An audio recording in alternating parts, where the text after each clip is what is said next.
우리가 복음서를 보면 예수님께서 중요한 사역을 시작하셨을 때에 제일 먼저, 즉 첫 번째로 하신 말씀이 무엇인지를 쉽게 알 수가 있습니다. 예를 들면 공생애를 시작하실 때는 회개하라, 천국이 가까이 왔느니라 라고 말씀하셨고요, 산상보훈을 시작하실 때는 심령이 가난한 자는 복이 있느니라 라고 하셨습니다.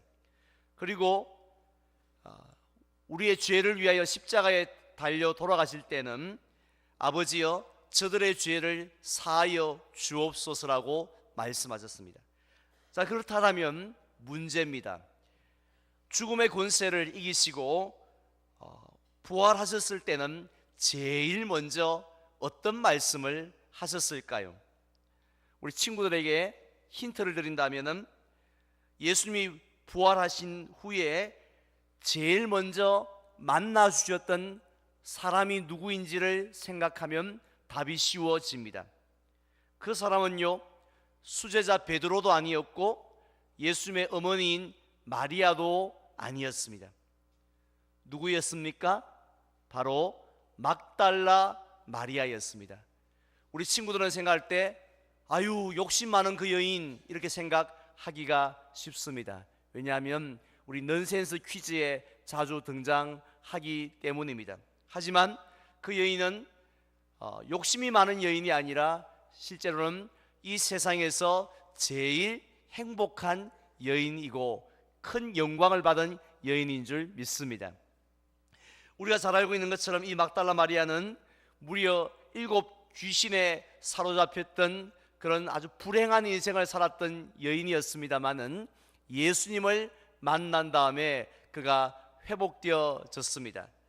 그는 부활절 아침에 다른 마리아와 함께 예수님의 무덤으로 제일 먼저 갔던 사람인데요, 무덤에 도착했을 때에 그들이 무엇을 발견하였습니까? 깜짝 놀라고 말았습니다. 왜냐하면 무덤을 막고 있던 큰 돌이 옮겨져 있는 것이었어요. 자, 그러자 이 마리아는 얼마나 놀라고 얼마나 당황했는지, 당연히 그 무덤 앞에는 지키는 군인들이 있고 그 돌은 그냥 꿈쩍도 하지 않고 그 자리에 임봉된 채 있을 줄 알았는데 무덤 문이 활짝 열려 있는 것입니다. 군인들도 보이지가 않는 것입니다. 그러자 마리아는 빨리 달려가서 어디로 갔을까요? 경찰서로 달려간 것이 아니라 기가 푹 죽어 있고 한숨만 푹푹 쉬고 있는 예수님의 제자들에게 달려갔습니다. 그래서 큰일 났다고, 지금 예수님의 무덤이 활짝 열려 있다고, 우회된 일인지 모르겠다고 소식을 전하니까 베드로와 다른 제자들이 그것을 확인하러 빨리 달려왔습니다. 그리고 무덤 속에 쑥 들어가 보았는데요, 당연히 그곳에 있어야 할 예수님의 그 싸늘한 시신이 보이지가 않는 것입니다. 시신이 없어진 것을 확인한 예수님의 제자들은 무슨 생각을 했을까요? 야, 이거 우회된 일이지, 도대체 이게 예수님의 시신이 어디 갔지? 하고 그냥 고개를 저으면서 집으로 돌아갔다라고 했습니다. 그런데 다 집으로 돌아갔지만은 막달라 마리아는요, 집으로 돌아가지 않고 무엇을 했다고 성경은 말씀하고 있느냐 하면 울었다라고 말씀합니다. 오늘 시간 관계상 읽지 않았지만은 요한복음 20장 11절에 보면 서서 울고 있더니 울면서 구부려 무덤 안을 들여다 보았다고 했고요, 13절에 보면 천사가 이르되 여자여 어찌하여 우느냐라고 말씀하실 정도로 계속해서 막달라 마리아는 부활절 새벽에 울었어요. 오늘 우리 어린이 찬양할 때 보면 막 울면서 찬양하는 친구는 한 명도 없었습니다. 울 것 같은 아이는 한 명 있었지만 새벽에 나와서 울고 있는 아이는 없었어요. 또 시온 찬양대 연습하는 거 보니까 정말로 막 인상을 쓰고 무표정하게 찬양하는 분은 없었어요. 하지만 이 마리아는 울면서 부활절 새벽을 맞이했습니다. 왜 울었는지 두 가지 이유를 우린 잘 알고 있습니다.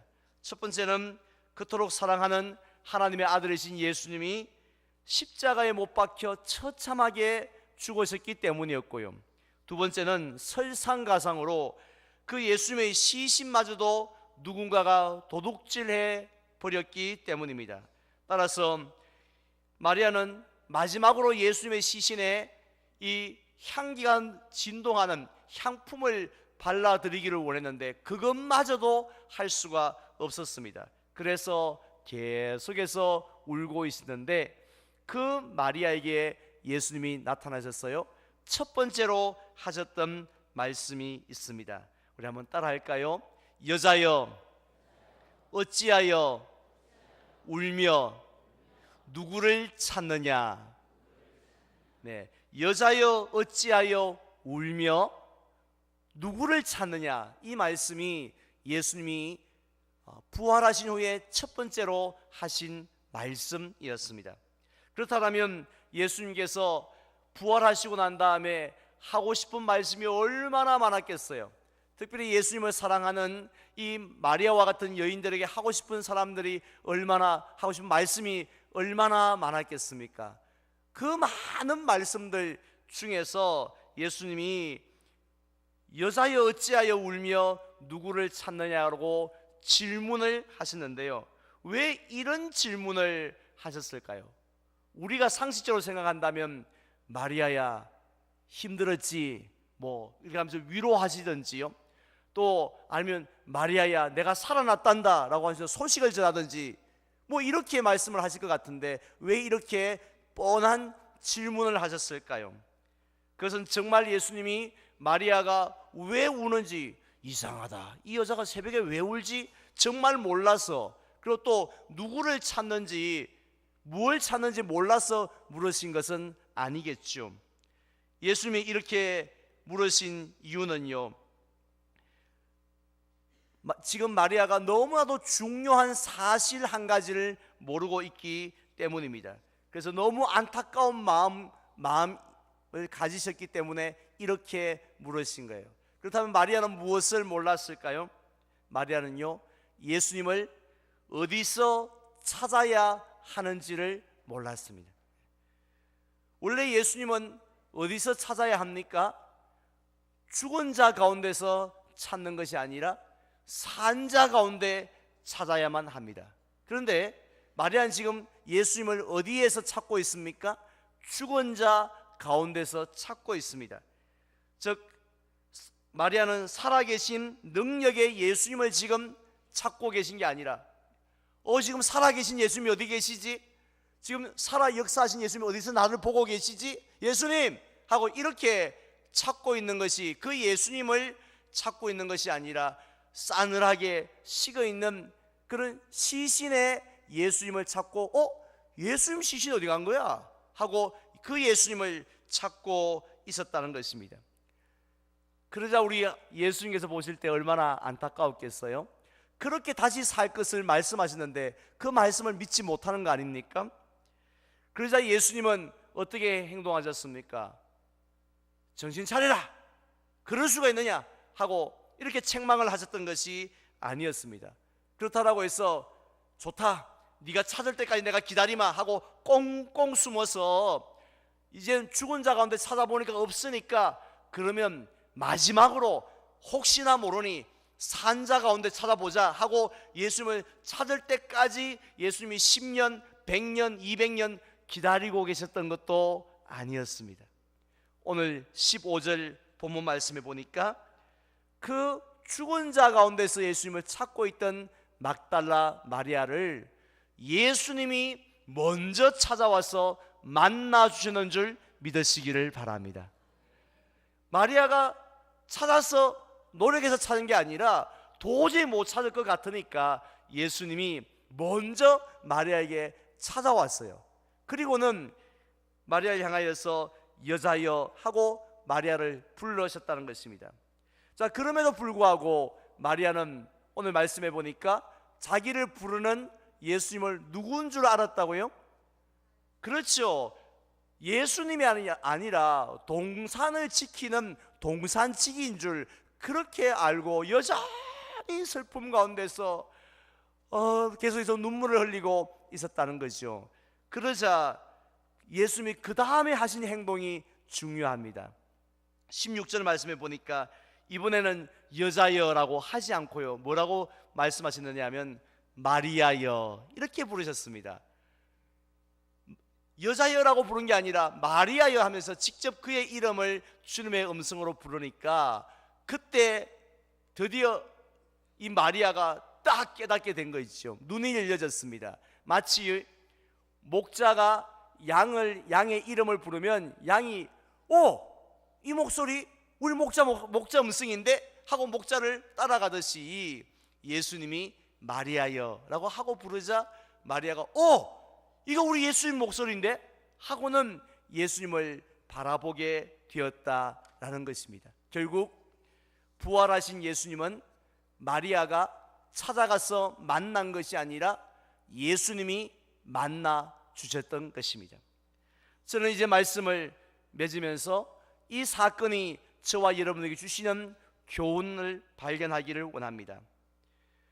오늘 본문에 나오는 마리아처럼요, 저와 여러분들도 우리 주일학교 친구들도 예수님을 죽은 자 가운데서 찾을 때가 있다는 것이에요.